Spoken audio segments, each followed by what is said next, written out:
When you work in education leadership, you don't get off at 5 o'clock. Your mind is always on the clock, thinking of ways to solve problems for your students, parents, and teachers.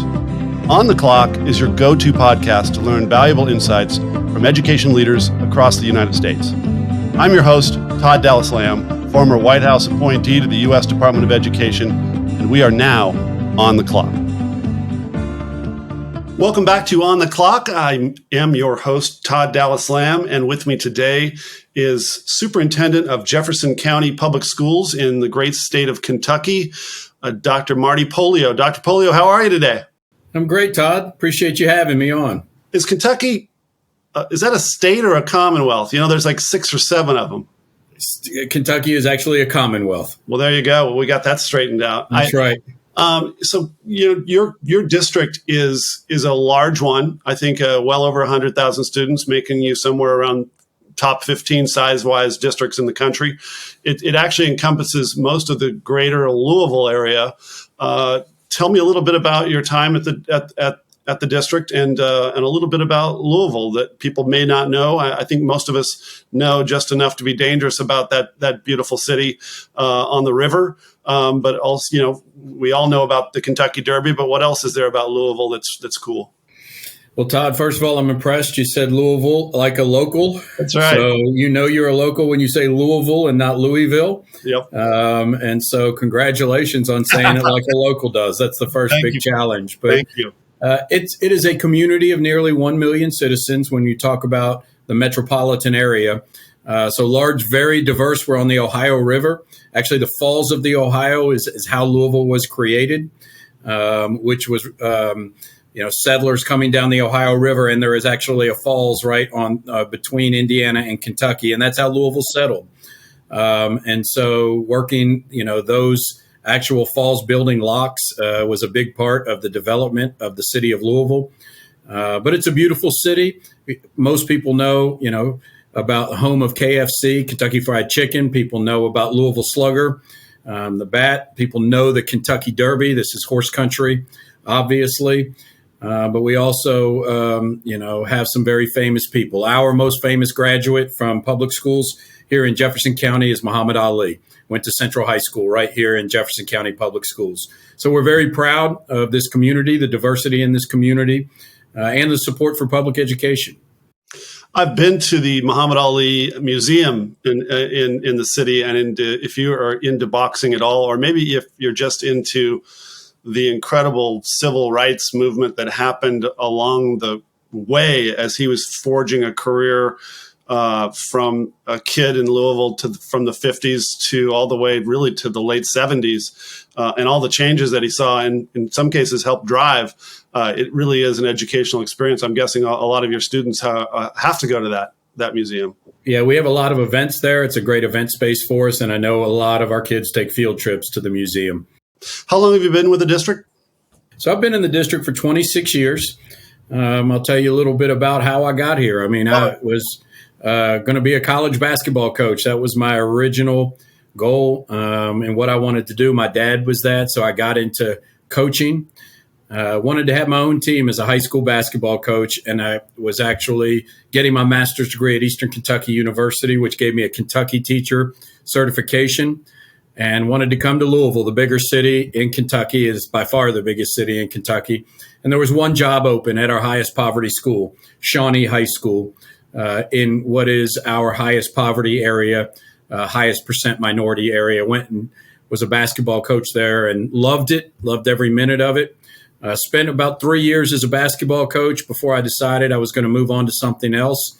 Got tapped on the shoulder, as many school leaders do, and said, you know what, I think you'd make a good principal. Went back to school to get my principal certification at the University of Louisville and got on that pathway like many do, from assistant principal at a local school, Wagner High School. My whole experience was in high poverty schools, and then became principal at Jefferson High School here locally, a high school of about 1,200 students. Spent 8 great years there, really learning solidifying my beliefs about education. And then the superintendent asked me, as being a successful principal, to take over the second lowest performing school in the state and turn around that school, Doss High School, which is a local high school here of about 1,000 students, about 90% free and reduced lunch. Took over that school, had 2 fantastic years. My only ask of the superintendent was I get to bring my own team, which I did. Had probably 2 of the best years of my career there. Then we had a superintendent opening. 2 or 3 people said no to the interim superintendent position from outside. That seemed like the board was kind of at a stymied as to what they wanted to do, and someone said, "Let's ask a principal." And so they asked me to apply, and I did apply for the job. Thought it was just going to be kind of a one of those, okay, we're going to interview a principal.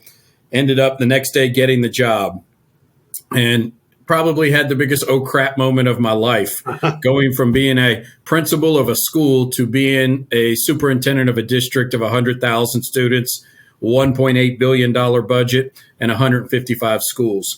But like what I always do, I say this, superintendents are leaving the profession at alarming rates all across America, especially at larger districts. I can't imagine doing this, Todd, at a district where I didn't have roots, where, so many kids, thousands of kids over the 26-year career that I still see on a regular basis in the community, and probably thousands of teachers that I know. I don't go into a school rarely without seeing someone that worked for me or had some kind of, connection with me over the years. And so I care deeply about this. I dove into the interim superintendent position, went after the full position, got it, and I'm now in my 5th year as the full superintendent, 6-year total in the position. But it's really because I love this district so much and want it to be successful. It's so nice to hear somebody who really is from the region and puts down roots.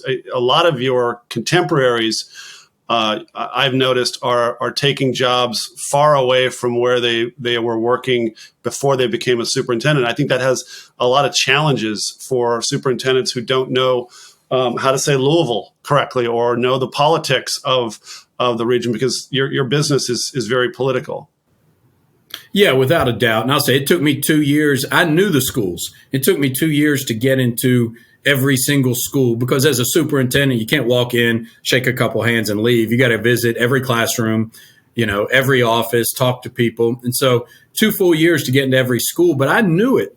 But I also knew, there's benefits and challenges to coming from within the district.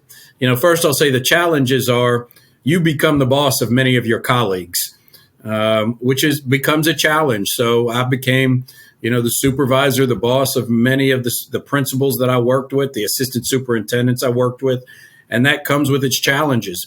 The benefit, though, is, if I'd come from outside, I would estimate 2 to 3 years for me to have a complete understanding of the needs for change in the district.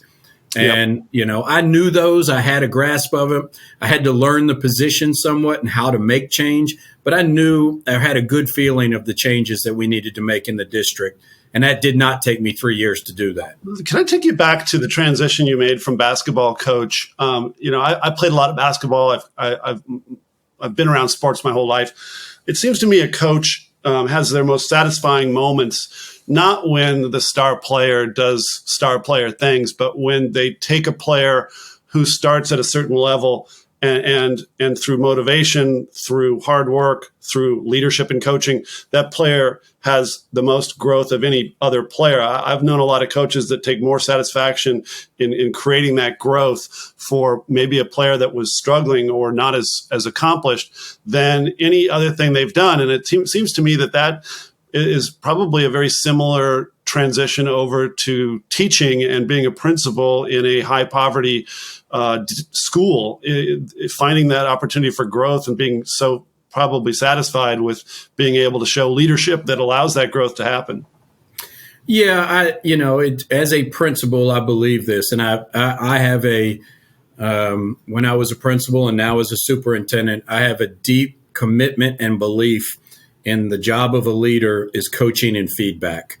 And so if you're going to improve systemically across the district, yeah, we've got to change policies.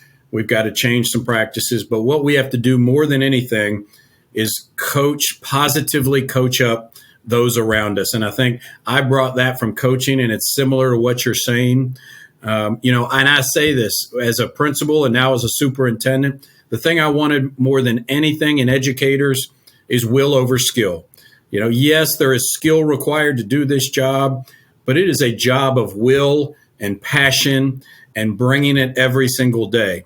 And if I could take a brand new teacher that had that and bring them into the school or the district and then see them improve over time, go through first year struggles, continue to get better, as long as they keep that will and passion, then I knew they were going to be successful. So I think it's very similar to what you're talking about as a coach. Yeah. Are you, I've been going to conferences. There's a lot of fall and winter conferences going now in our business of education. And one of the main conversations is this teacher shortage. Has that been a problem that you're facing and seeing as well in Louisville?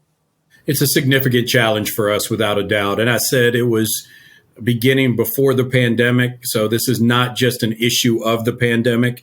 It was exacerbated by the pandemic, but we have about 250 vacancies.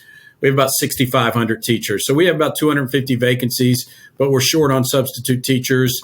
We're short on support personnel. It is just a major challenge every single day when you're dealing with those shortages.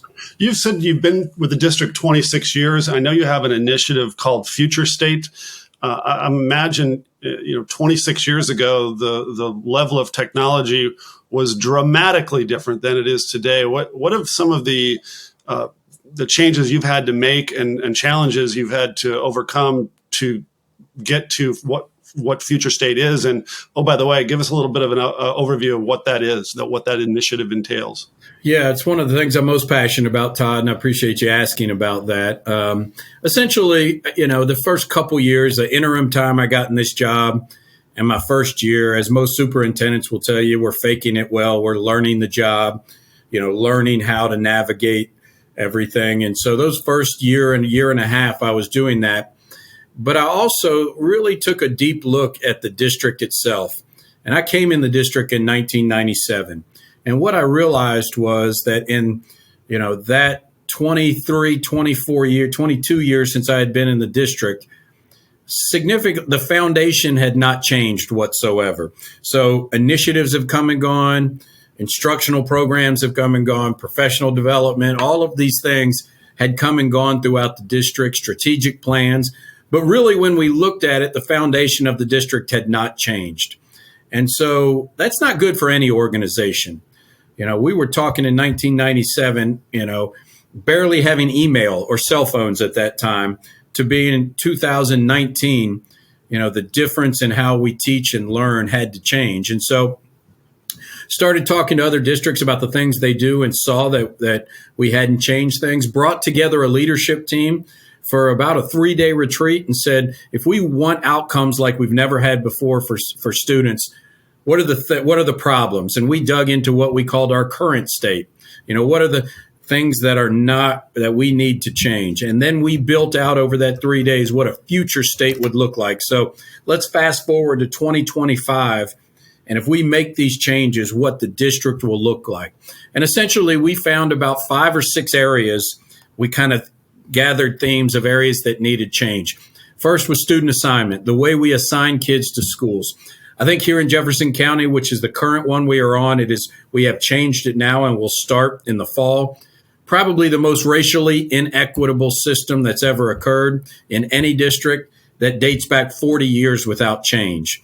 And so we were asking our kids from highest poverty areas, students of color, to really have on their shoulders the onus of diversity in schools. And it was negatively impacting student outcomes. So our only kids who didn't have choice were predominantly Black students from our highest poverty area. We needed to change that, and we did. Choice, they weren't being offered choice of schools, or they just weren't accessing choice. So essentially what it did was took our highest poverty area of town that was all students of color, chopped it into about 20 different areas. And so, for instance, a child who was not accepted to a magnet, their reside school or where they go was not close to home. They had to get on a bus and leave the community for 20 or 30 miles in order to go to school. Parents couldn't access that. We wanted to keep that as an option for the families, but also allow a close to home option as well, which the second part of our future state was funding our high poverty schools. For years, we had funded all students the same way, and we wanted to fund our high poverty schools so that those students who had the least amount of resources in their home would have the most amount of resources in their schools. Do that as a budget and supplementary income, PTA funding, booster club funding, all of those things that high poverty schools across America don't have. And that was a big, huge one for us. Extending learning time for kids. And so we essentially had no summer learning programs for kids, no after school. We found some of the best districts in America were serving 10 to 20,000 kids during the summertime, no matter what their home life was like. We've built that up to now 10,000 students being served in 4 to 6 week summer programs, which was huge for us, but also, after school and extending those hours so that we have the opportunity for kids to do that.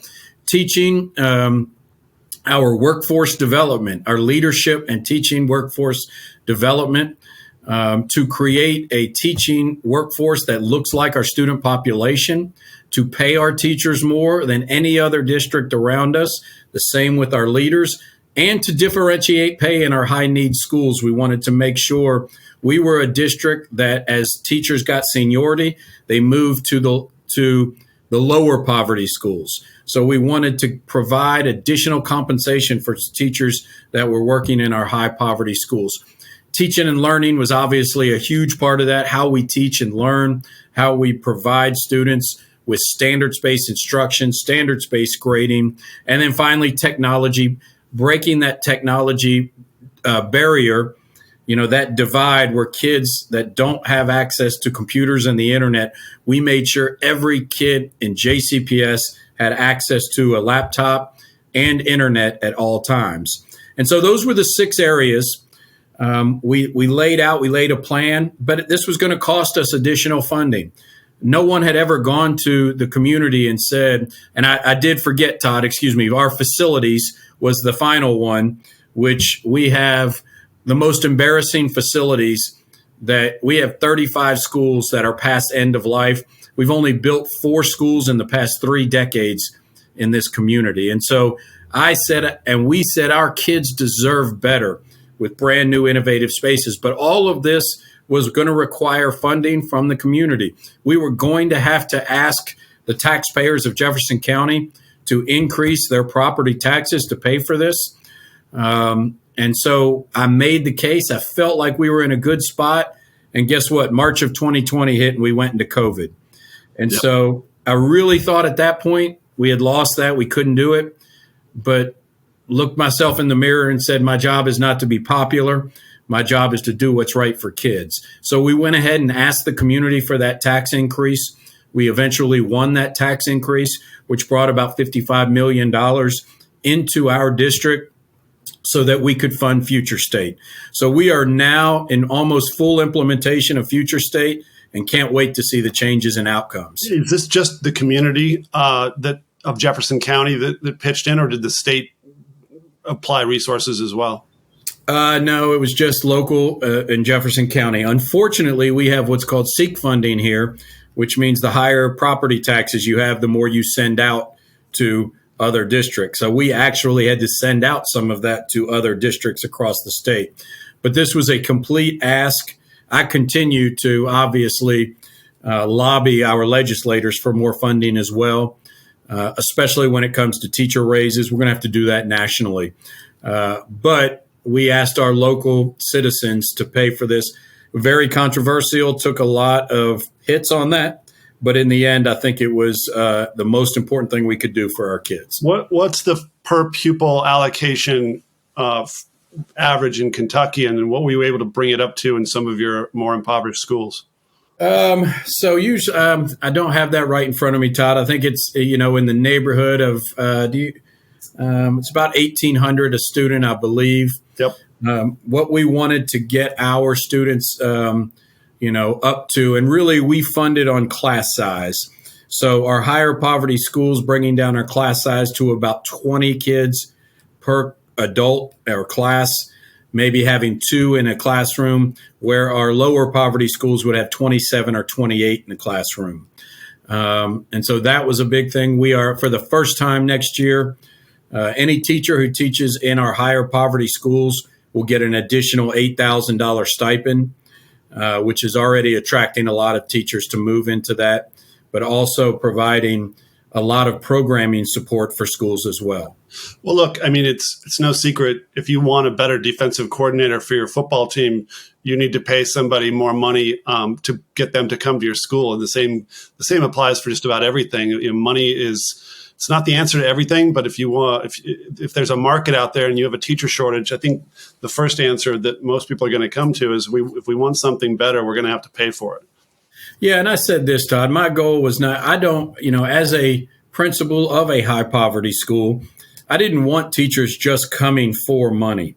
But what I do want is, if I'm a high poverty teacher that has a math vacancy and I take applications for that math vacancy and I come out of my office to interview to bring back an applicant and I only have one there, it's a very scary road to travel to say I'm going to say no to this teacher who I believe will not be very effective if I don't think there's another candidate.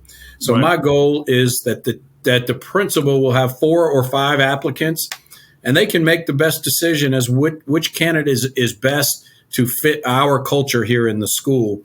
And so just providing the school and that principal choice in who they hire is a huge thing for us. When you were looking at models, you said that when you wanted to go from current state to future state, you looked at some other districts and what they were doing.